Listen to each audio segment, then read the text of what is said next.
She had 3 seconds to decide if breaking the most sacred rule of the Korean underworld was worth dying for. Nora Wade wasn't supposed to be here standing in the rain at a New Jersey cemetery, surrounded by men whose suits concealed more weapons than grief. She wasn't supposed to know that the trembling hand of the mourner 2 rows ahead wasn't shaking from sorrow, but from the weight of a toxin-filled needle aimed at the back of Cha Jae-won's neck. But she did know, and in exactly 3 seconds, the man who could dismantle the most dangerous crime network in America would be dead, killed not by a rival gang, but by his own family.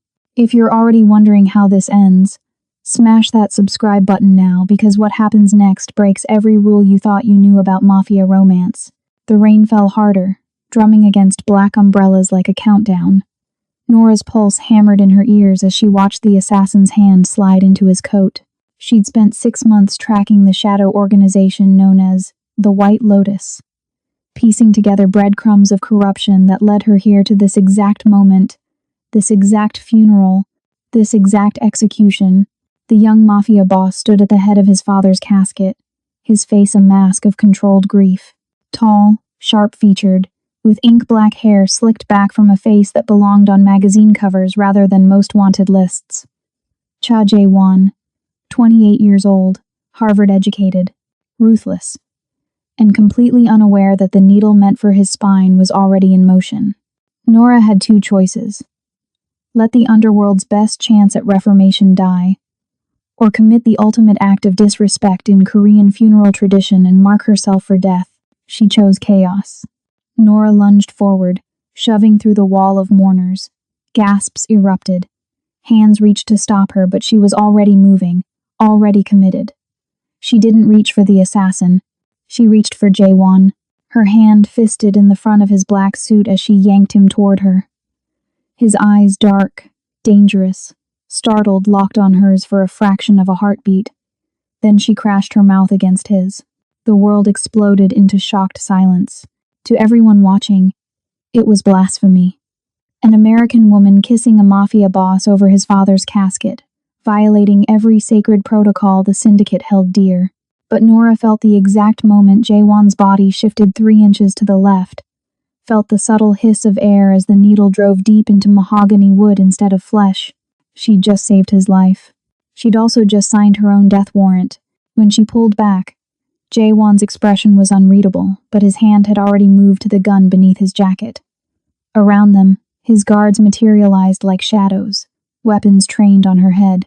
The assassin was melting into the crowd, trying to disappear into the rain-soaked cemetery. But Nora didn't move, didn't run. She kept her hand pressed against Jae-won's chest, feeling his heart pound beneath expensive fabric, and whispered the only words that mattered. "The needle is in the wood. Your uncle gave the order, and I just planted a transmitter on you that's recording everything." For a long moment, Jae-won stared at her. Rain dripped from his hair onto her upturned face. Then, slowly, deliberately, he wrapped his fingers around her wrist, not to remove her hand, but to hold it in place. "Who are you?" His voice was low, dangerous, laced with an accent that made each word sound like a threat and a promise. "The woman who just ruined her life to save yours." Nora's smile was sharp, reckless. "Nora Wade, former CIA, current problem." His grip tightened. "If you're lying, then you'll kill me yourself." "I know." She tilted her head, unflinching under the barrels of a dozen guns. "But first, you might want to hear the recording of your uncle discussing your silent execution with the man who trained me and then tried to break me." Something shifted in his eyes. Not trust, not yet, but curiosity, calculation, the kind of look a predator gives when it recognizes another predator worth keeping alive. "Take her," he ordered his guards, never breaking eye contact with Nora. "But don't hurt her. Not yet." As strong hands gripped her arms, dragging her away from the casket and into an armored vehicle, Nora caught one last glimpse of Jae-won. He was staring at the needle embedded in his father's coffin, his expression colder than the rain, darker than the gathering storm. She'd just crashed headfirst into the Korean Mafia's deadliest secret, and somehow, impossibly, she'd survived the first 5 minutes. Now came the hard part. Surviving the interrogation. Because the man she'd just kissed wasn't grateful. He was suspicious. and in his world, suspicion was a death sentence served with immaculate precision. But what Jaewon didn't know, what no one in that cemetery knew, was that Nora Wade didn't save his life out of heroism or chance. She saved him because the man hired to kill him was the same man who destroyed her career, her reputation, and very nearly her soul. Vance, her former mentor, her greatest betrayer, and she'd just declared war on him in the most spectacular way possible, by keeping his target alive and placing herself directly in the crossfire of a syndicate war she had no business surviving. The vehicle door slammed shut. Through the rain-streaked window, she watched the cemetery fade into the distance along with any chance of a normal life. Across from her sat 3 stone-faced guards, weapons ready, eyes cold. Nora pressed her back against the leather seat and closed her eyes, feeling the ghost of Jaewon's lips against hers, the memory of his heartbeat under her palm. 3 seconds, that's all it took to change everything. Now she just had to figure out how to survive. What came next? Facing down a Mafia boss who didn't trust her, hunting down a mentor who wanted her dead, and navigating a criminal empire that saw her as either a weapon or a threat. Or maybe just maybe both. The safe house wasn't what Nora expected. No dungeon, no torture chamber. Just a converted warehouse in Newark with concrete floors, exposed steel beams, and enough security cameras to make the Pentagon jealous. They'd stripped her of everything: phone, weapons, the small tracker she'd hidden in her boot. But they'd missed the one thing that mattered. The backup recording device sewn into the lining of her jacket. Amateur mistake. Or maybe Jaewon wanted her to keep it. She sat in a metal chair, bolted to the floor, hands zip-tied behind her back, watching rain hammer against the high windows. 3 hours had passed since the cemetery. 3 hours of silence broken only by the rhythmic drip of water from her soaked clothes onto concrete. Then the door opened. Jaewon entered alone. No guards, no entourage, just him, moving through the space like he owned the air itself. He'd changed the funeral suit, replaced by dark pants and a black shirt rolled to his elbows, revealing forearms marked with intricate tattoos that definitely weren't part of any Harvard education. He didn't speak, just pulled up a chair, sat down 3 feet away, and studied her like she was a puzzle he couldn't quite solve. Nora held his stare. "You're welcome, by the way. For assaulting me at my father's funeral? For keeping you alive to have this conversation?" His jaw tightened. "Show me proof. Cut these off first." She nodded at her bound wrists. "Not how this works. Then we're at an impasse." Nora leaned back as much as the restraints allowed. "Because the recording device that proves your uncle tried to kill you is sewn into my jacket. And unless you've suddenly developed X-ray vision, you're going to need my cooperation to find it." Something flickered across his face, not quite amusement, but close. He stood, moved behind her. She felt the cold press of a blade against her wrists, then the zip tie snapped. Her hands fell free, circulation rushing back in painful tingles. Jaewon returned to his chair, the knife still in his hand. "Now." Nora shrugged out of her damp jacket, found the nearly invisible seam at the collar, and ripped. A device no bigger than a shirt button fell into her palm. She placed it on the floor between them. "Play it." He picked it up, examined it, then pulled out his phone and connected. Static crackled, then voices filled the warehouse. "Execution must look natural. The funeral provides perfect cover." Nora watched Jaewon's expression freeze as he recognized the voice. His uncle, the man who'd stood beside him at the funeral, face painted with false grief. "Vance guarantees the toxin is undetectable. 3 seconds of contact, 4 hours until cardiac arrest. They'll think it's stress, grief. No one questions a man dying after burying his father." Another voice, colder, American. "I'll need half up front. The other half when the chairman's brat is confirmed dead. Vance." Nora's hands curled into fists at the sound of his voice. "Done. But Vance, make it hurt." The recording ended. Silence swallowed the warehouse whole. Jaewon's knuckles were white around the device. When he finally looked up, his eyes were black ice. "This was 2 days ago. I intercepted it 48 hours before the funeral." Nora's voice was steady despite her racing pulse. "Spent every second since trying to identify the target and stop it. Turns out, crashing Korean mob funerals isn't exactly protocol friendly. You could have warned me, sent a message, called, and risk your uncle intercepting it? He controls your security detail, your communications, half your enforcers. She leaned forward. The only way to stop that needle was to be there, in that moment, with no one knowing I was coming. Jae-won stood abruptly, began pacing. The knife spun between his fingers, a nervous habit that somehow made him more dangerous, not less. Why? Why? Why what? Why risk your life for mine? He stopped, turned. You're CIA. Former CIA. We're not exactly allies. Nora met his eyes. The man your uncle hired, Vance? He was my commanding officer, my mentor. 3 years ago, he burned an entire operation to cover his own corruption, then blamed me for it. I lost everything, my career, my reputation, my team. Her voice dropped. He made me a ghost, so I became one. Started tracking him, following his contracts.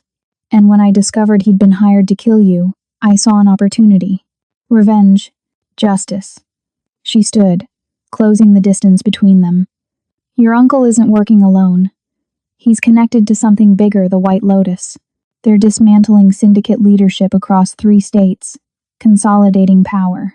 Your father wasn't the first chairman to die under mysterious circumstances, and you won't be the last successor they target.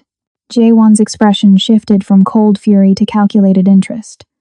You have proof of this? 6 months of surveillance. Names, dates, financial transactions. Nora's smile was sharp. Everything you need to burn your uncle's operation to ash. Everything Vance needs to disappear forever. He studied her for a long moment. Then, slowly, he extended his hand not for a shake, but palm up, offering the knife handle first. If you're lying, use this on yourself now. Save us both time. Nora looked at the blade, then at him. And if I'm telling the truth, then you and I are going to have a very interesting conversation about what happens next. His eyes glittered with something dangerous and electric. Because if my uncle wants me dead, and you want Vance dead, it seems we have aligned interests. You mean partnership. I mean survival. He tilted his head. With extremely violent benefits. Nora took the knife, felt its weight, then set it down on the chair between them. A gesture of trust neither of them quite believed yet. I'll need access to your father's medical records, your security footage from the past month, and a list of everyone who attended that funeral. She crossed her arms. And I need to know, when did your father actually die? Jae-won's face went cold as winter. 3 days ago, in his sleep. No warning, no illness. The doctors said, heart failure. They lied. Nora's voice was quiet, deadly. Because the same toxin they tried to use on you, it was already tested. On your father. The warehouse went silent except for rain and thunder. When Jae-won finally spoke, his voice was barely above a whisper. Then this wasn't just about killing me. No. Nora stepped closer. This was about stealing an empire, and we just became the only 2 people standing in their way. The autopsy report arrived at midnight. Nora sat across from Jae-won in what he called his clean room, a glass-walled office inside the warehouse, soundproofed and swept for bugs every 6 hours. Between them lay a laptop, medical files, and 3 cups of coffee that had gone cold hours ago. She'd been right. The toxin signatures were identical. Sodium thallium compound, modified with a time-release polymer. Jae-won's finger traced the lab results on screen, his voice eerily calm. Undetectable in standard toxicology. Mimics natural cardiac arrest perfectly. He looked up. How did you know? Because Vance helped develop it. Nora's jaw tightened. Black Ops Program, 2019. Designed for political assassinations that needed to look clean. The agency shut it down after congressional oversight got too close. But Vance kept the formula. And now he's selling it to the highest bidder. Not selling. Deploying. She pulled up a file on her own tablet, 6 months of painstaking research. 4 syndicate deaths in 18 months. All ruled natural causes. All men in their 50s and 60s. All replaced by successors who suddenly aligned with White Lotus interests within weeks. Jaewon's eyes darkened as he scanned the names. I know these families. My father met with two of them before he died. They were discussing territorial disputes, power-sharing agreements. They were discussing staying alive. Nora leaned forward. Your father figured it out, didn't he? That's why they killed him early. Before he could warn you. Silence stretched between them, heavy with implications neither wanted to voice. Finally, Jaewon closed the laptop with deliberate precision. My uncle visited my father the night before he died. Brought him tea. Said it would help him sleep. His hands curled into fists. I watched him do it. Thanked him for being so caring. You couldn't have known. I should have. The words came out raw, dangerous. I'm supposed to be the smart one, the Harvard graduate who modernized the family business, who saw threats coming before they materialized. And I missed the snake sleeping in my own house. Nora recognized that tone. The same one she'd used on herself for 3 years. Every time she replayed the operation Vance destroyed. Self-blame won't kill your uncle. Strategy will. Then strategize. Jaewon stood abruptly, moved to the glass wall overlooking the warehouse floor. Because right now, he thinks I'm grieving, vulnerable, willing to accept his guidance during the transition. He doesn't know about you. Doesn't know I have the recording. How do we use that? We make him think he won. Nora joined him at the window. You play the devastated son, slowly falling apart under the weight of leadership. Make mistakes. Ask for his advice. Let him think you're easy to manipulate.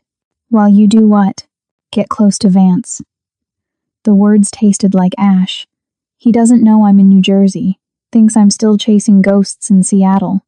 If I reach out, claim I have information on White Lotus operations he'd be interested in, he'll take the meeting. His ego won't let him resist. Jaewon turned to face her fully. You want to walk into a trap. I want to set one. Nora's smile was cold. Vance taught me everything I know about manipulation, infiltration, psychological warfare, but he made one mistake he thought breaking me would destroy me. Instead, it just removed my limitations. Meaning I know how he thinks, how he operates, what makes him feel safe. She held Jaewon's stare. And I know exactly how to make him suffer before he dies. Something shifted in the air between them, a recognition of shared darkness, shared purpose. Jaewon stepped closer, close enough that she could see the gold flecks in his dark eyes, smell the rain still clinging to his skin. This partnership, he said quietly, it only works if we trust each other completely. No secrets, no hidden agendas. Agreed. Then tell me the real reason you saved my life. His voice dropped lower. Because revenge on Vance doesn't explain why you'd risk everything for a stranger. Nora's breath caught. For a moment, she considered lying, considered giving him the easy answer, the professional one, but something in his eyes demanded truth. My team, she said finally, the operation Vance burned. 3 people died because I trusted him, because I followed his orders without question. Her hands trembled slightly. I spent 3 years hunting him, trying to find proof he was dirty, and every lead went cold. Every witness disappeared, until I intercepted that recording of your uncle hiring him. So this isn't just about Vance. No. She met his eyes. This is about stopping him before more people die for his profit. Your father, those other chairmen, my team, they all died because powerful men decided their lives were acceptable losses. Her voice hardened. I'm done accepting losses. Jaewon was quiet for a long moment, studying her face like he was memorizing every line, every shadow. Then, unexpectedly, he smiled small, genuine, and somehow more dangerous than any expression she'd seen him wear. You know what the worst part is? He turned back to the window. I actually like you. And in my world, that's usually a death sentence. Lucky for you, I'm hard to kill. I'm counting on it. He glanced at his watch. My uncle expects me for breakfast in 6 hours. Family tradition after funerals discussing succession, reviewing accounts, accepting condolences from underbosses. His expression went cold. I'll play the grieving son. You start planning how to contact Vance. We regroup here tomorrow night. And if something goes wrong at breakfast? Jaewon pulled a phone from his pocket, brand new, still in packaging. Encrypted line.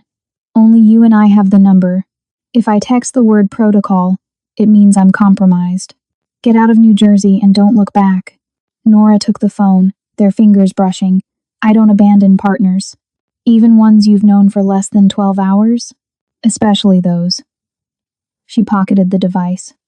Besides, you still owe me for that kiss.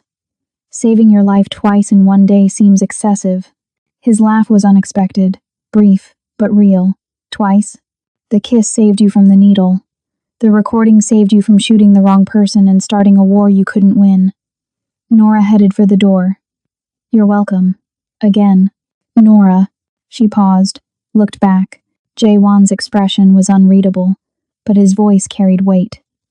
When this is over, when we've burned them all down, remind me to properly thank you for that kiss. Heat flashed through her, unbidden and dangerous. She forced her voice to stay steady. I'll hold you to that. The warehouse door closed behind her, and Nora stepped into the rain-soaked Newark night, heart pounding with something that wasn't quite fear and wasn't quite anticipation. She'd just allied herself with a Mafia boss, declared war on her former mentor, and somehow managed to feel more alive than she had in 3 years. The question was, would she survive long enough to regret it? The email to Vance took Nora 4 hours to write. She sat in a motel room 40 minutes outside Newark, the kind of place that didn't ask questions and accepted cash. Rain streaked the windows as she stared at the laptop screen, cursor blinking in the empty message field. Too eager and he'd smell a trap. Too cold and he'd ignore it. The tone had to be perfect, desperate enough to seem genuine, professional enough to seem valuable. Finally, she typed, V, I know you thought burning me would make me disappear. Instead, it made me better. I have intel on White Lotus operations you'll want. Seattle location compromised. Need face-to-face. Name the place. N. Her finger hovered over send for 3 long seconds. Once this message left, there was no taking it back. Vance would know she was alive, active, and potentially dangerous. She hit send. The response came in 7 minutes. Philadelphia. Rittenhouse Square. Tomorrow, 2 p.m. Come alone or don't come at all. Nora's hands shook as she closed the laptop. He'd taken the bait. Now came the hard part, convincing him she was still the broken agent he'd destroyed, not the weapon she'd become. Her new phone buzzed. Jae-won. Breakfast finished. Uncle very concerned about my emotional state. Suggested I take time away from business decisions. Let him handle things. She typed back. Perfect. Let him think he's winning. 3 dots appeared, disappeared, appeared again. He asked if I'd seen any strangers at the funeral. Said security reported a disturbance. Nora's pulse spiked. What did you tell him? That grief makes people do irrational things. That I'm reviewing footage personally. A pause. He seemed satisfied. Too satisfied. He's confident. That's good. Confident people make mistakes. Or they're 3 steps ahead and we're already dead. Nora smiled grimly at the phone. Optimism. I like that in a partner. Realism. There's a difference. Then, meeting tomorrow night. Don't die before then. Same to you. She set the phone down and moved to the window, watching rain turn the parking lot into a river of neon reflections. Somewhere in this city, Jae-won was playing the role of grieving son, while his uncle plotted his death. Somewhere in Philadelphia, Vance was probably smiling, thinking she'd crawled back to him with information worth exploiting. They were both wrong. The next morning arrived gray and cold. Nora caught a train to Philadelphia, dressed in clothes she'd stolen from a department store, dark jeans, plain jacket, nothing memorable. She'd learned long ago how to disappear in crowds, how to move through spaces without leaving impressions. Rittenhouse Square at 2 p.m. was exactly what she expected. Upscale park in the heart of the city, surrounded by expensive townhouses and restaurants. Plenty of witnesses, plenty of exits. Vance's kind of place, public enough to seem safe, urban enough to vanish if needed. She spotted him on a bench near the fountain. 52 years old, silver-haired, wearing a charcoal overcoat that probably cost more than her entire wardrobe. He looked exactly like what he pretended to be, a successful consultant, a man who'd earned his comfort through legitimate means. She knew better. Nora approached slowly, hands visible, posture submissive. Everything she'd learned about body language and power dynamics, she reversed. Made herself small, unthreatening. Vance watched her sit down beside him, his expression unreadable behind designer sunglasses. Nora Wade. I thought you'd learned your lesson about approaching me. I learned a lot of things. She kept her voice steady, tired, including that running costs money. Money I don't have anymore. So you're here to sell me information? He sounded amused. That's what this is? A transaction? What else would it be? Revenge, stupidity, suicide. He turned to face her fully. You blamed me for Seattle, but we both know you failed that operation on your own. I simply documented it accurately. The lie was so smooth, so practiced, that for a moment, Nora felt the old rage rising. She swallowed it down, forced her shoulders to slump. You're right. I screwed up. I need to move forward. And I have information you'll want. About White Lotus. About their next target. She pulled out a folded paper from her jacket, carefully prepared, filled with just enough truth to seem legitimate. Chairman of the Nakamura family. They're planning the same play. Natural death, compliant successor, power consolidation. Vance took the paper, scanned it with practiced efficiency. His expression didn't change, but she saw the slight tension in his jaw. Interest.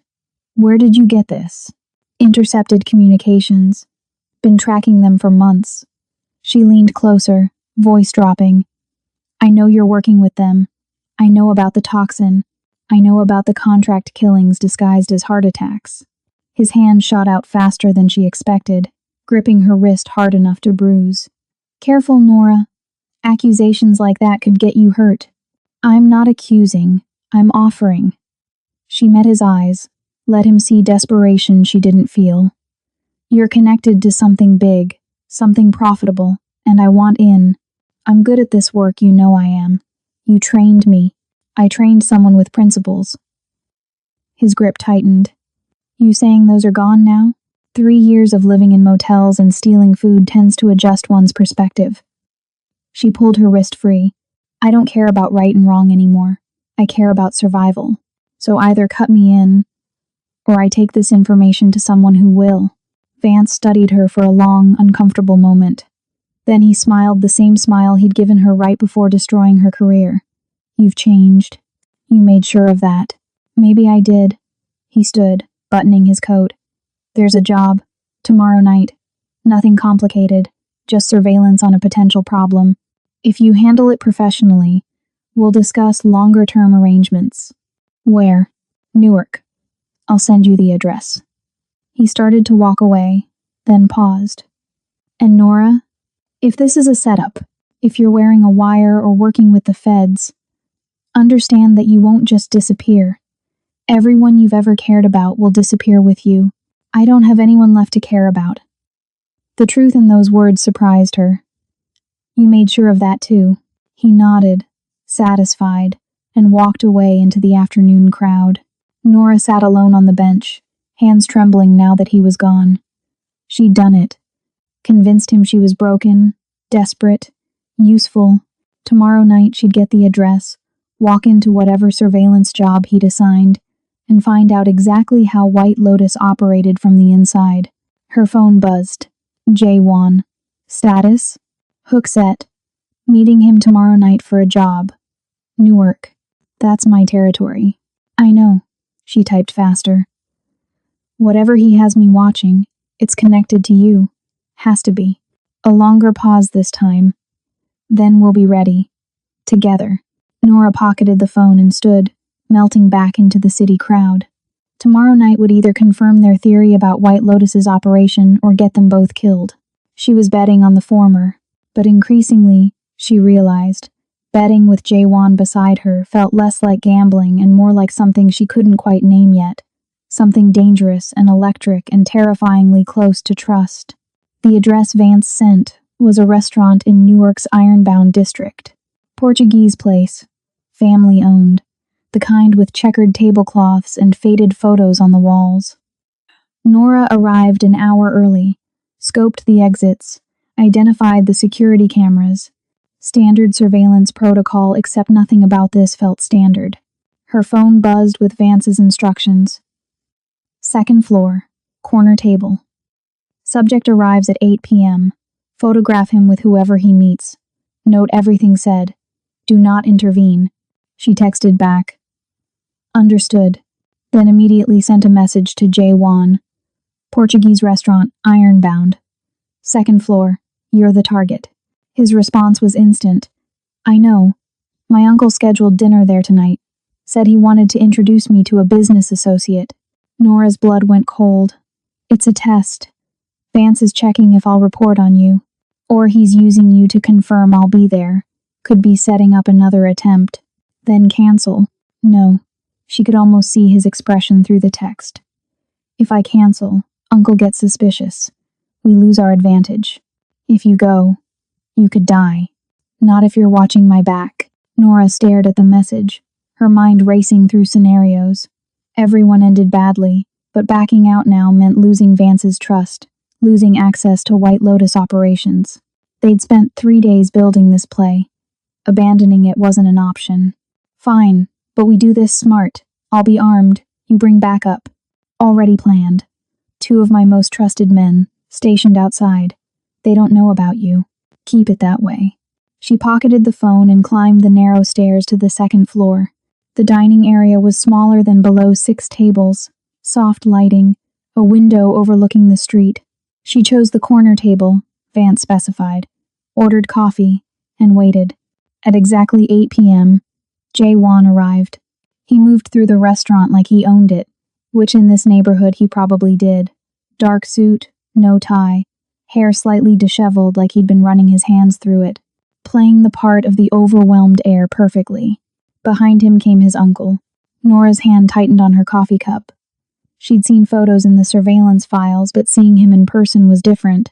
Late 50s, distinguished, with the same sharp features as J. Juan, but weathered by decades of violence masked as business. He smiled at other diners, shook hands with the owner, played the role of respected elder. She wanted to put a bullet through his skull.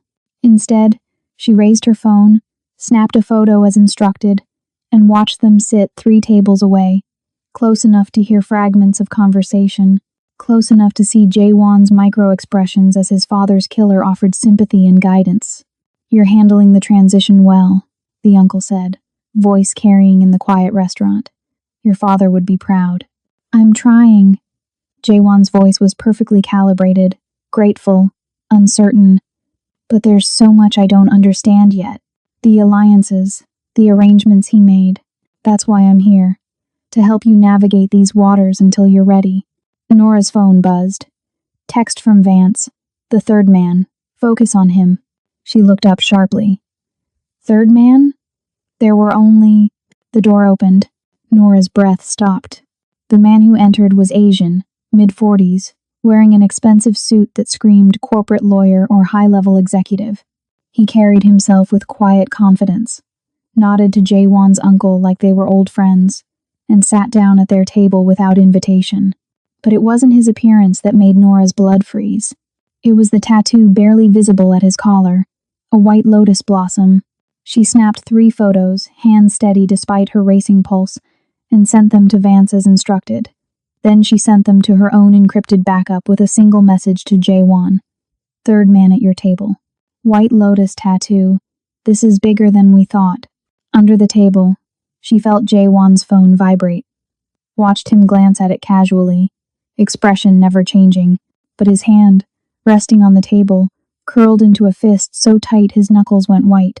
The third man spoke, voice too low to carry, but Nora read his lips, years of surveillance training making the words clear. The transition is proceeding smoothly. The other families are cooperating. Once the consolidation is complete, we'll control 70% of East Coast operations. J. Juan's uncle nodded. And the remaining families?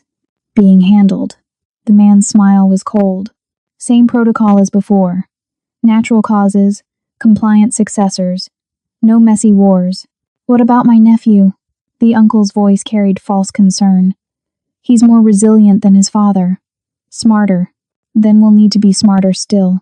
The third man looked directly at Jaewon. Tell me, how are you really handling your grief? Any suspicions about your father's death? The restaurant went silent. Nora's hand moved to the gun concealed at her hip. Ready. Jaewon's guards outside would be monitoring, but not close enough if this went wrong. If they made a move now. Suspicions? Jaewon's laugh was bitter, broken, perfect. My father was 61 years old. He worked 18-hour days, barely slept, carried the weight of this entire organization. I'm suspicious that he didn't collapse sooner. He met the man's eyes. The only thing I'm worried about is living up to his legacy, not chasing conspiracy theories. The tension eased fractionally. The uncle smiled, patted Jaewon's hand. See? I told you. He's grieving, not investigating. We have nothing to worry about. Good. The third man stood. Then let's discuss the financial transitions. There are accounts that need to be consolidated, assets that need to be transferred. They moved to business talk numbers, percentages, offshore accounts.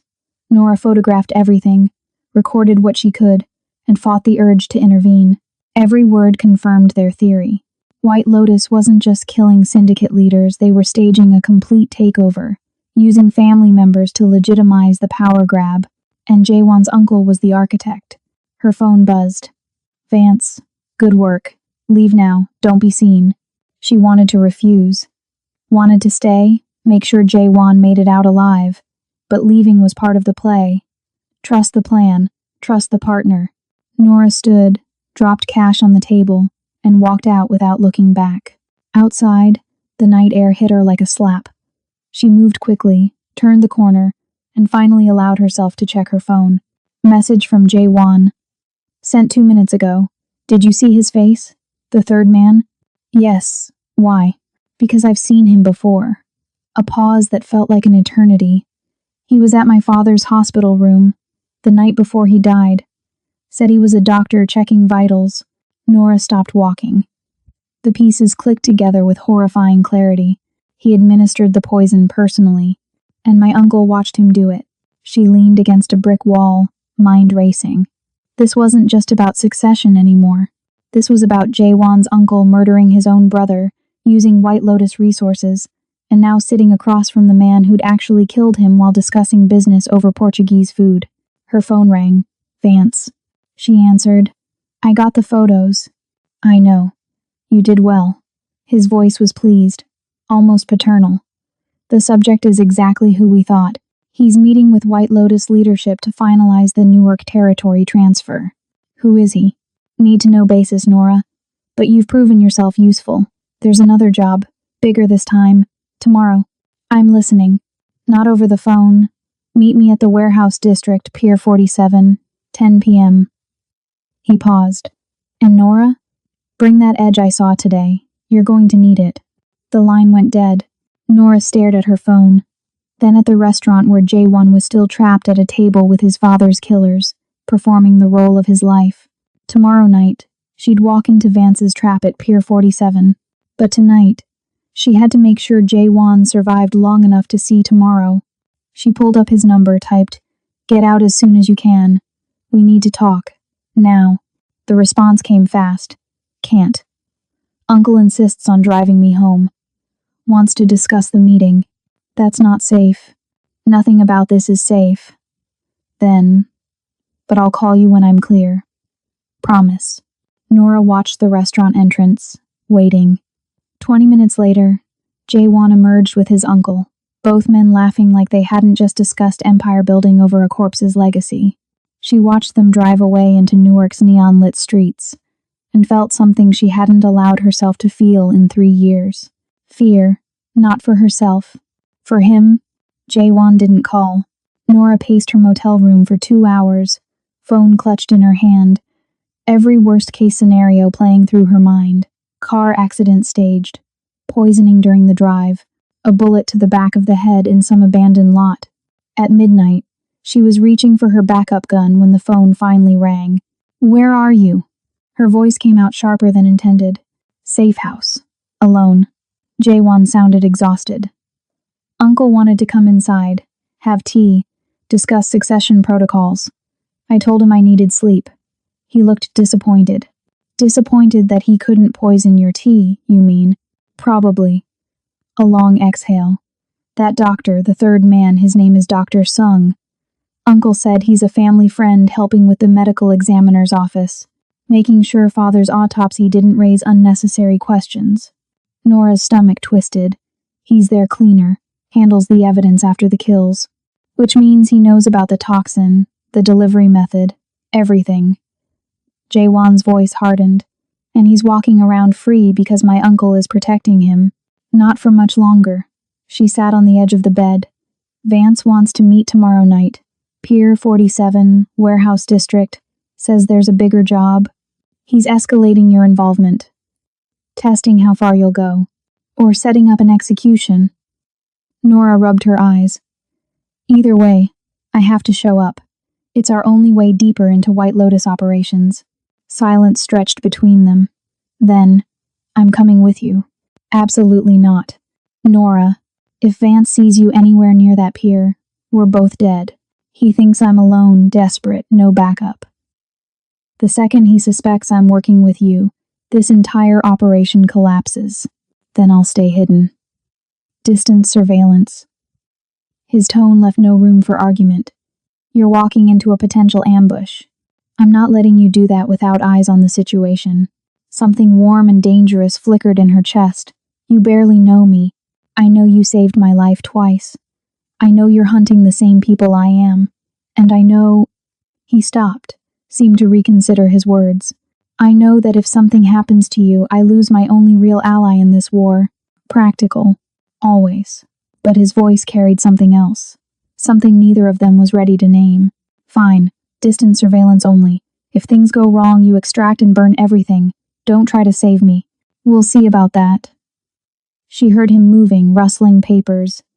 I pulled building schematics for Pier 47. Abandoned fish processing plant. Condemned 3 years ago. 8 exits. Multiple levels. Perfect for an ambush. Or a meeting point where screaming won't carry. Comforting thought. A pause. There's something else. My uncle called an emergency meeting of the family council. Tomorrow afternoon. Said it's time to officially recognize my leadership position. Nora's instinct screamed warning. That's fast. Too fast. Agreed. Normal protocol would be months of transition. Gradual power transfer. His voice went cold. He's rushing it. Which means either he's planning to eliminate me during the ceremony itself, or he needs you officially recognized before White Lotus makes their final move. Nora stood, began pacing again. If you're the legitimate chairman when the consolidation happens, all your father's agreements transfer to you. Your signature legitimizes their takeover, and once I've signed everything they need, you become expendable. She felt the pieces clicking into place. The meeting with Vance, the family council, Dr. Sung being at dinner, it's all coordinated. They're moving on multiple fronts simultaneously. Then we move faster. Jaewon's voice carried deadly certainty. The council meeting is at 4 p.m. I'll play along. Sign whatever they want. Act grateful. Buy us time until your meeting with Vance tonight. And then we stop playing defense and start burning their operation down from the inside. She heard the smile in his voice, dark, dangerous. Starting with Dr. Sung. What about him? He'll be at the council meeting. Required presence for all family advisors. Jaewon's tone went clinical, which means his apartment will be empty, and I'm willing to bet a man who makes murder look like natural causes keeps very detailed records. Nora felt her pulse quicken. You want to break into his place during your own council meeting? I want you to break into his place. I'll be establishing alibis, surrounded by witnesses. The plan crystallized as he spoke. Find his records, find proof of White Lotus operations, find anything we can use against my uncle and Vance. That's a massive risk. Everything about this is a massive risk. His voice softened slightly. But I trust you to handle it. You're better at this than anyone I've ever worked with. The compliment landed unexpectedly, warming something in her chest she'd thought long dead. You're just saying that because I saved your life. I'm saying that because it's true. A pause. And because somewhere between the funeral and now, I stopped seeing you as a convenient ally and started seeing you as... He cut himself off. Nora waited, heart hammering. As someone I don't want to lose, he finished quietly. The vulnerability in those words hit harder than any weapon. Nora gripped the phone tighter, searched for a response that wouldn't reveal how much his admission affected her.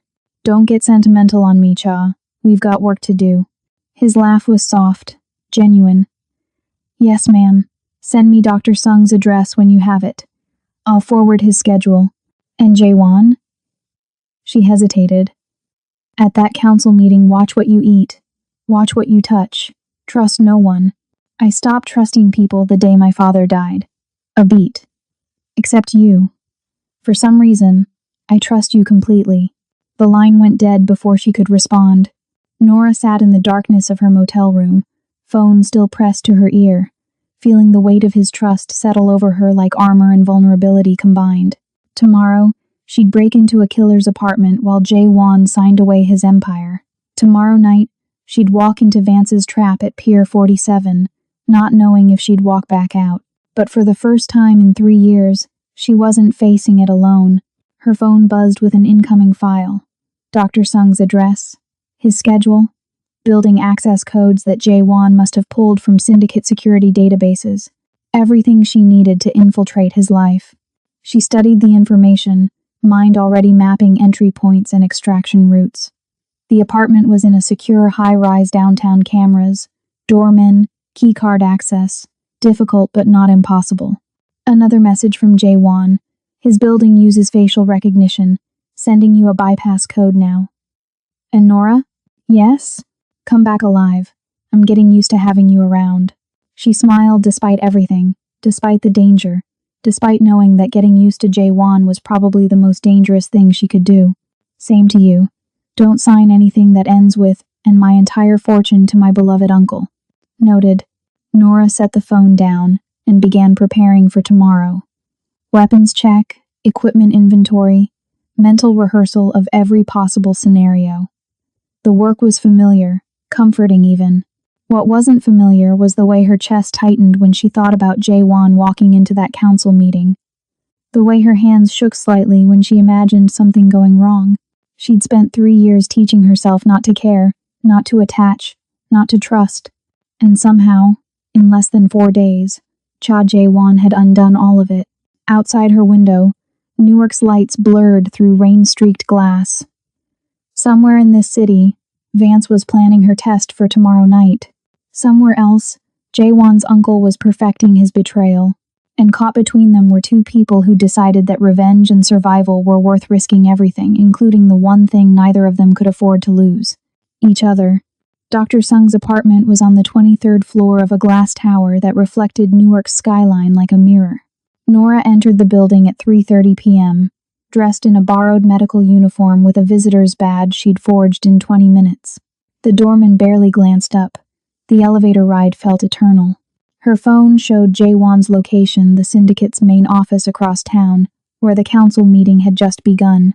She pictured him in that room, surrounded by men who wanted him dead, signing documents that would seal his fate if she didn't find what they needed. No pressure. The hallway on the 23rd floor was empty, sterile, the kind of place where neighbors never spoke. She reached apartment 2304, used the bypass code Jaewon had provided, and slipped inside. The space was immaculate.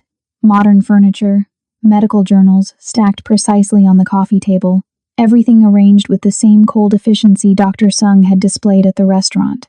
The kind of order that came from a man who couldn't afford mistakes. Nora moved quickly, systematically. Bedroom first, nothing. Kitchen, nothing. Bathroom cabinets held prescription bottles with names she didn't recognize, dosages that seemed excessive. Then she found the office. Unlike the rest of the apartment, this room was lived in. Papers covered the desk. Medical equipment lined the shelves, and a locked cabinet stood against the far wall.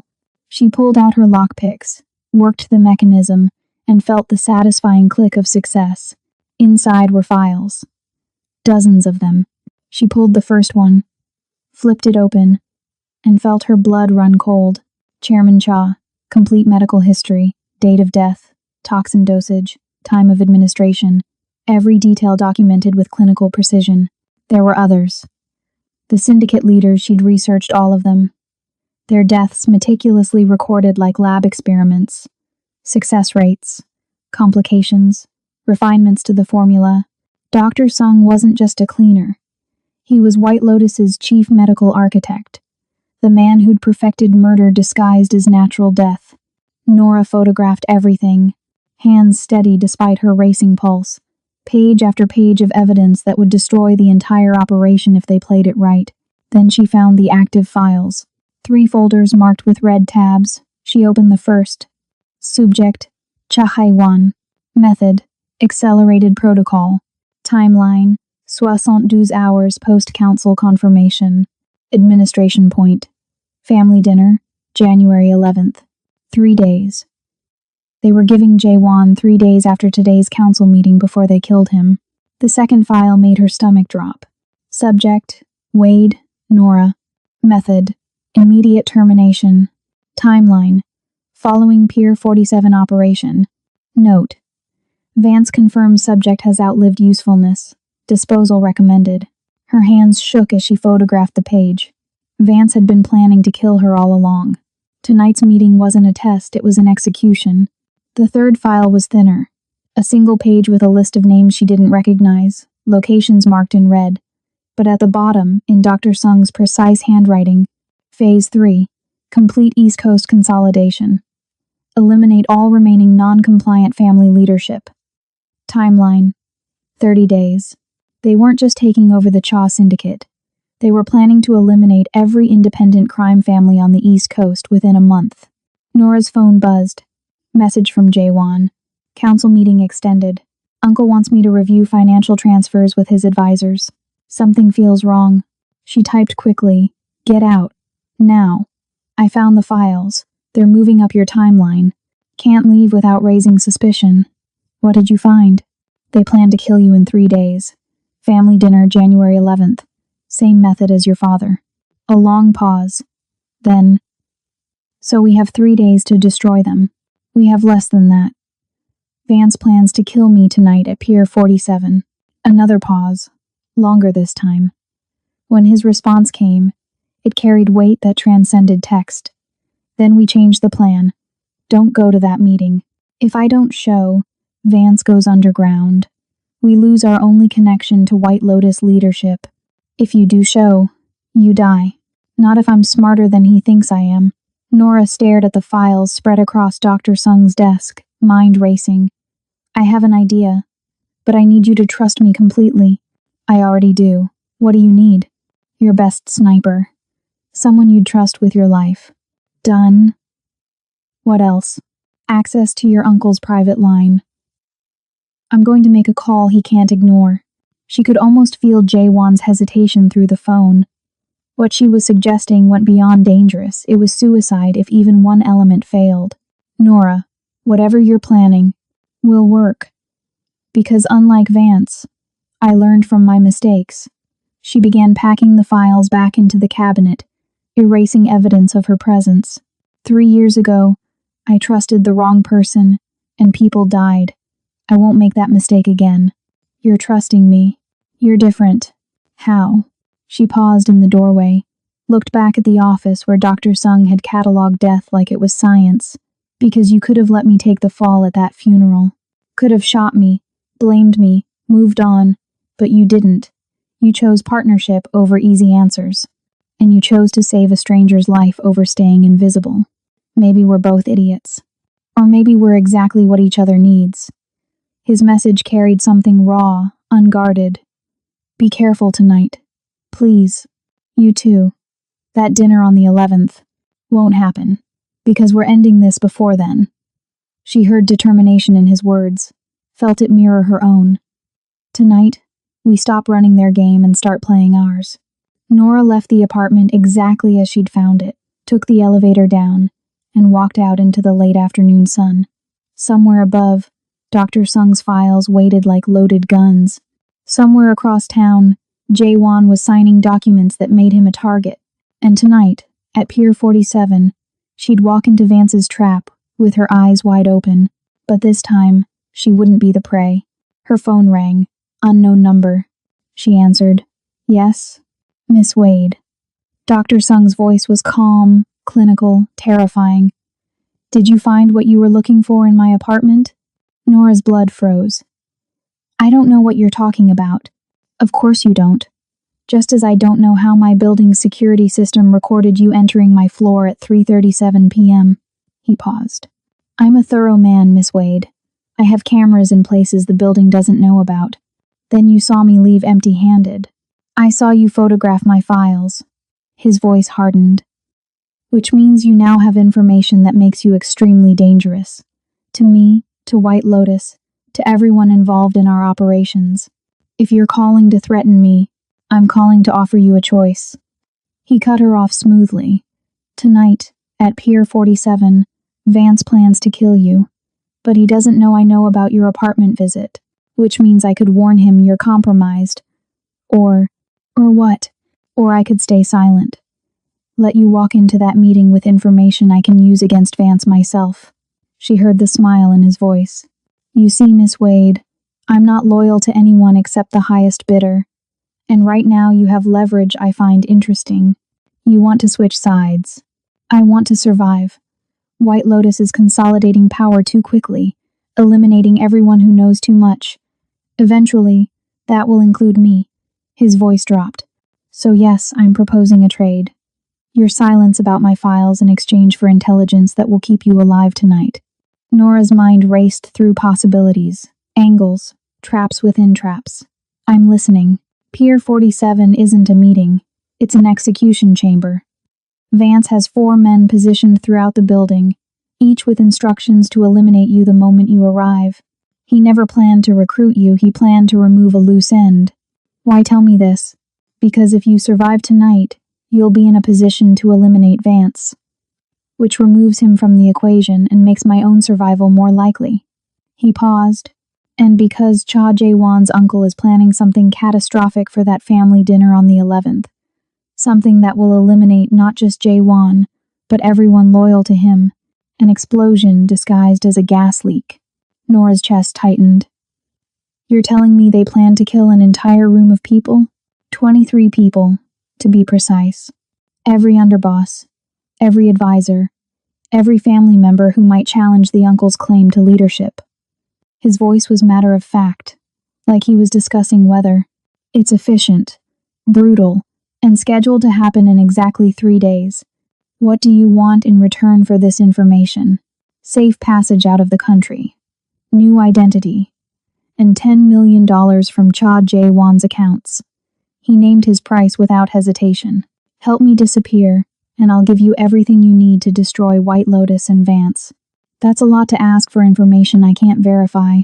Then verify it. Have Jae-won check his uncle's recent purchases. You'll find he ordered industrial-grade propane tanks last week. Far more than any legitimate business would need. The line went dead. Nora stood on the Newark street, mind reeling. Dr. Sung had just handed her the keys to destroying everyone or walked her straight into a trap more elaborate than she'd imagined. She dialed Jae-won. He answered immediately. We have a problem, she said. And it's bigger than we thought. Jae-won met her at an abandoned subway station 30 minutes later.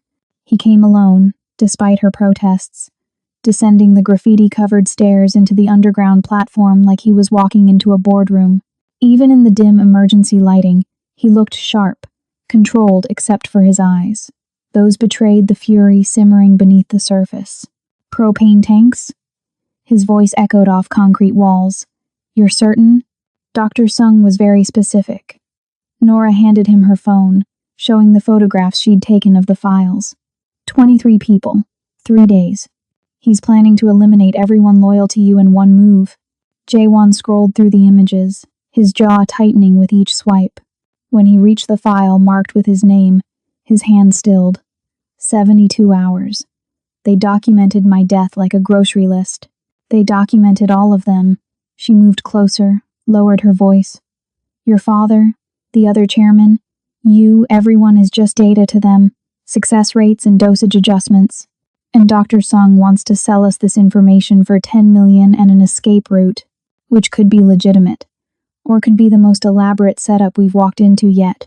Nora leaned against the subway wall. exhaustion creeping into her bones. But his detail about the propane tanks, that's verifiable. If your uncle really ordered them, I'll know within the hour. Jaewon was already typing on his phone. I have someone who can access procurement records without raising flags. He looked up. But even if it's true, even if we confirm the dinner is a trap, that doesn't solve tonight's problem. Pure concept.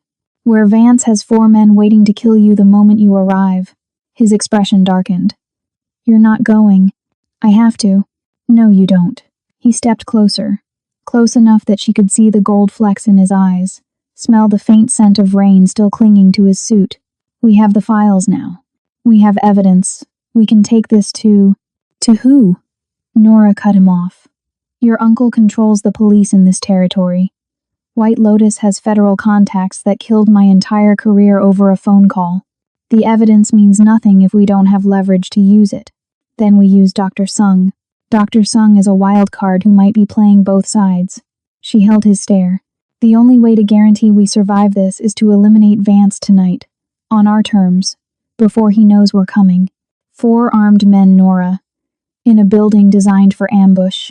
Which is why I'm not walking in blind. She pulled up the Pier 47 schematics on her phone. You said you have your best sniper?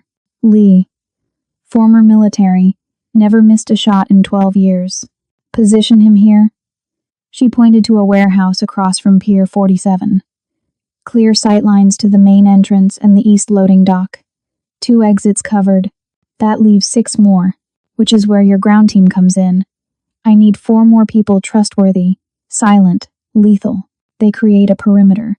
Cut off Vance's escape routes without engaging. She traced the map with her finger. I go in the front. Make contact. Keep Vance talking. The moment his men reveal their positions, Lee takes them out. Jaewon studied the schematic, his tactical mind already working through angles. And if Vance is armed, then I handle him myself. Her voice went cold. I've waited 3 years for this. I'm not letting anyone else take that shot. Jaewon was quiet for a long moment, his expression unreadable. Then, you're using yourself as bait. I'm using their arrogance against them. Vance thinks I'm desperate, broken, easy to manipulate. He won't expect resistance until it's too late. And if Dr. Sung lied, if there are more than 4 men, then we adapt. She met his eyes, let him see the steel beneath her exhaustion. This is what I do, Jaewon. What I was trained for. Trust me to do it. I do trust you. His voice dropped lower. That's what terrifies me. The admission hung between them, heavy with implications neither had time to explore. Nora felt her pulse quicken, felt the pull of proximity, and shared danger and something deeper she refused to name. After tonight, she said quietly. After we end Vance and stop your uncle. After tonight, we're both either dead or finally free. He reached out, tucked a strand of hair behind her ear with unexpected gentleness. I know which one I'm betting on. Always so optimistic. Realistic. His hand lingered near her face, thumb brushing her cheekbone. Because I've seen what you're capable of. And anyone betting against you is a fool. Nora's breath caught. For 3 years, she'd taught herself to stay detached, to keep emotions locked down where they couldn't compromise missions. But standing here in this abandoned subway station with Jaewon's hand warm against her skin, she felt every defense crumbling. We should go, she managed. Get your team in position before sunset. Nora. He didn't move. After tonight, if we both survive this, I need you to know something. Don't. She stepped back. Forced distance between them. Don't say anything that sounds like goodbye. We're both walking out of this. That's not what I was going to say. Then what? He studied her face like he was memorizing every detail. That meeting you at my father's funeral, that kiss, everything since. It's the first time in my life I've felt like someone actually sees me. Not the title, not the empire, not the heir, just me. The words landed like a physical touch. Nora's chest tightened with something that felt dangerously close to hope. Jaewon, you don't have to respond. He smiled, small and genuine. I just needed to say it. Before tonight, before we walk into hell, before she could stop herself, Nora closed the distance between them and kissed him. Not like at the funeral, not tactical, not calculated. This was raw, desperate, electric. His hands found her waist, pulled her closer. Her fingers tangled in his hair. 3 years of isolation, of rage, of emptiness, it all burned away in the heat of his mouth against hers. When they finally broke apart, both breathing hard, Jaewon's expression had shifted into something fierce and possessive. "Now you have to survive," he said, voice rough, "because I'm not done with you yet." Is that a threat or a promise? Both. He kissed her again, briefer this time but no less intense. 8 p.m., Pier 47. My team will be in position by 7:30. And you? Will be exactly where I promised, watching your back from a distance. He pulled out a small earpiece, pressed it into her palm. Direct line to me and Lee. You're not going in there alone, even if it looks like you are.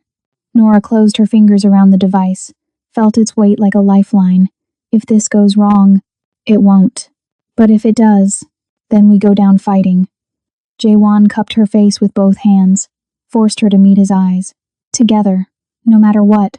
She nodded, not trusting her voice. They left the subway station separately, him first, then her 10 minutes later. Professional distance, operational security, all the rules they'd followed for years. But everything had changed. As Nora emerged into the fading daylight, checking her weapons one final time, she felt the earpiece heavy in her pocket and tasted Jaewon on her lips. Tonight, she'd face the man who destroyed her life. Tonight, she'd either get her revenge or die trying. And somewhere in the chaos, she'd stopped being alone. Her phone buzzed. Message from Jaewon. Propane tanks confirmed. Uncle ordered 15 industrial tanks last Tuesday. Delivery scheduled for tomorrow morning. Nora's blood ran cold. Dr. Sung had been telling the truth, which meant everything else he'd said was likely true too. She had 4 hours until Pier 47. 4 hours to prepare for an ambush she now knew was coming. 4 hours to decide if she was walking toward revenge or walking straight into her grave. She typed back, "See you on the other side." His response was immediate.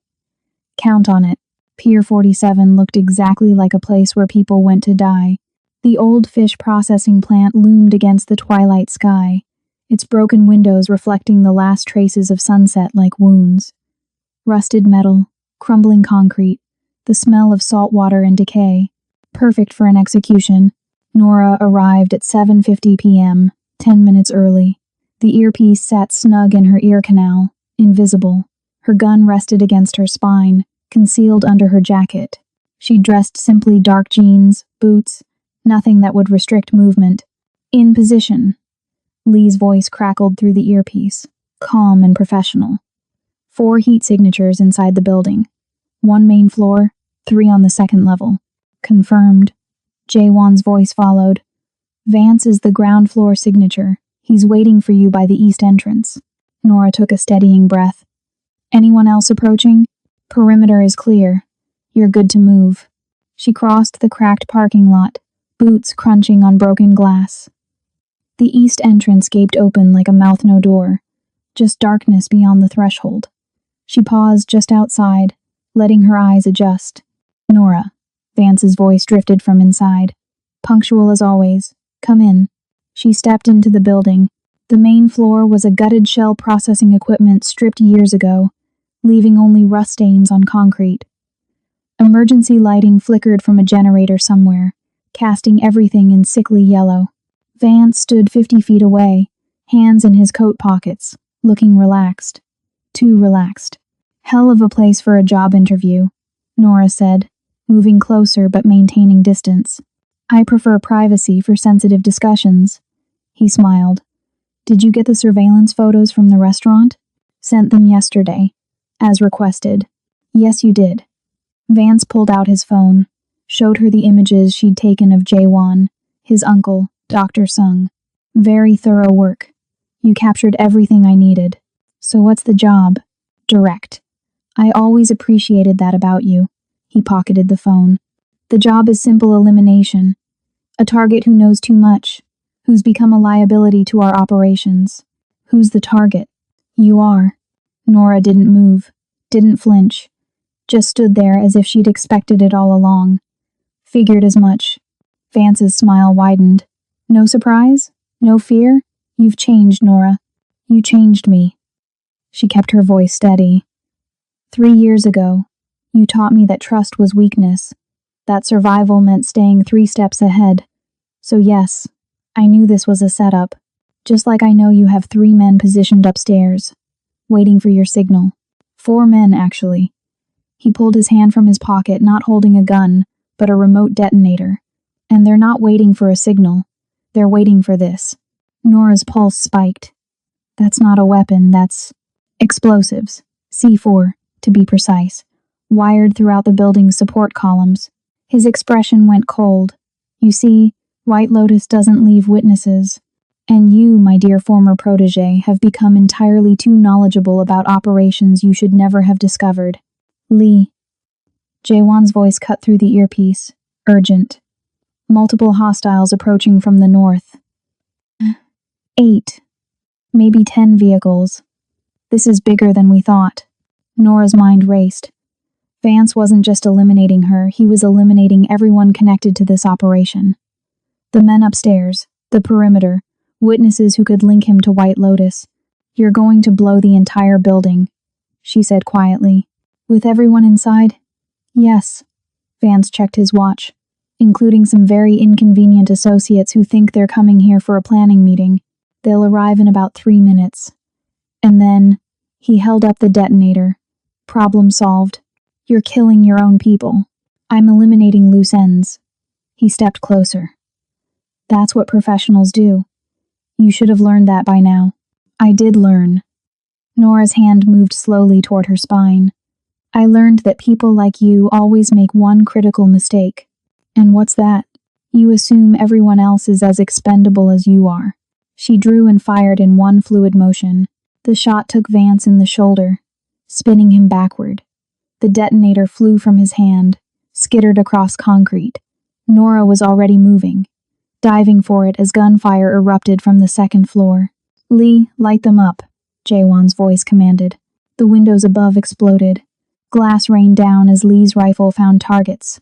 One shooter dropped, then another. Return fire punched through metal, ricocheted off concrete. Nora's fingers closed around the detonator. She rolled, came up behind a rusted support beam as bullets sparked off steel inches from her head. Nora, status. Jaewon's voice cut through the chaos. I have the detonator. Vance is hit but mobile. She risked a glance around the beam. Vance had disappeared into the shadows, leaving a blood trail. Where are those vehicles? Pulling in now, armed men deploying. A pause. This isn't a meeting, it's an army. Her stomach dropped. They're not here for a meeting. They're here for a purge. Vance is eliminating everyone who knows about White Lotus operations, including Jaewon's uncle. What? Think about it. The propane tanks, the dinner explosion that's 3 days away. But Vance moves tonight because he's cutting out the middleman. Your uncle hired him to kill you, but Vance doesn't need him anymore. He has direct White Lotus backing now. Silence. Then, my uncle just arrived. His car is pulling up to the north entrance. Get him out of here. Now. He tried to kill my father. Kill me. Why would I? Because if he dies in this explosion, you lose the only person who can testify against White Lotus leadership. We need him alive, Jaewon. As much as we hate it. More gunfire. Something exploded on the 2nd floor, maybe a grenade, maybe Lee's rifle hitting something volatile. Smoke began filling the building. Nora, you need to move. Now. Jaewon's voice carried an edge she'd never heard. That building is structurally unsound. If those explosives go off, they won't. She clutched the detonator, studying its simple design. 2 buttons, one to arm, one to detonate. Already armed. I can disarm this. Just need 30 seconds. You don't have 30 seconds. Those men are coming through every entrance. He was right. She could hear boots on concrete, voices shouting in Korean and English. At least 20 men, converging from multiple directions. The trap had sprung not just on her, but on everyone Vance wanted dead, including Jaewon's uncle, who'd walked straight into his own execution. Change of plans. Nora made a decision that would either save them all or kill her. Lee, target the support columns on the north side. Bring down that section only. That'll trap everyone inside, Lee protested. That's the point. If we collapse the north entrance, we bottle them in. Vance can't detonate with his own people trapped. She was already moving, running through the smoke toward the south exit, and we buy time to extract your uncle. Nora, Jaewon started. Trust me. She burst through the south door into cold night air, gasping.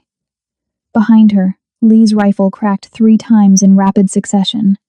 Metal groaned, concrete crumbled, the north side of Pier 47 collapsed inward with a thunderous roar. Screaming, shouting, chaos as the building became a tomb for everyone who'd come to witness her execution. But Nora was already running toward the north parking lot, toward the confusion, toward Jaewon's uncle who stood beside his car, staring at the collapsed building in shock. She grabbed his arm. He spun, reaching for a weapon, but she was faster. You want to live, she hissed. Then get in your car and drive. Now, who are you? The woman who just saved your life while your hired killer tried to blow you up. She shoved him toward the vehicle. Vance doesn't need you anymore. You're as expendable as the rest of us. Understanding dawned in his eyes. Then fear. Where's my nephew? Safe. Unlike you if you don't move. She heard voices approaching, saw flashlight beams cutting through dust and darkness. Go. Now. We'll contact you. He hesitated 1 more second, then dove into his car. The engine roared to life. Tires squealed as he fled into the night. Nora ran the opposite direction, toward where Jaewon's perimeter team waited. Toward safety. Toward... A hand grabbed her from behind, spun her around. Vance's face materialized from the shadows, blood-soaked, furious, and holding a gun to her head. Not so fast, he whispered. Drop the detonator. Vance's gun pressed cold against Nora's temple. Or I paint this parking lot with your brain. She could feel his blood soaking through her jacket, smell the copper tang of it. He was wounded, weakening, but desperation made men dangerous. You shoot me. You alert everyone to your position, Nora said calmly, and you're already bleeding out. Then we die together. Poetic, don't you think? Nora, Jaewon's voice in her ear, tight with controlled panic. Lee has the shot. Say the word. She couldn't respond without alerting Vance to the earpiece. Instead, she did the only thing she could.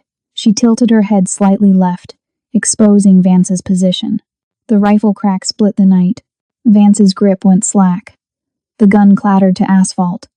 He staggered backward, hand clutching his chest, eyes wide with disbelief. You taught me one last lesson, Nora said, watching him fall. Never underestimate the student. He collapsed, blood pooling beneath him. His lips moved, forming words she couldn't hear.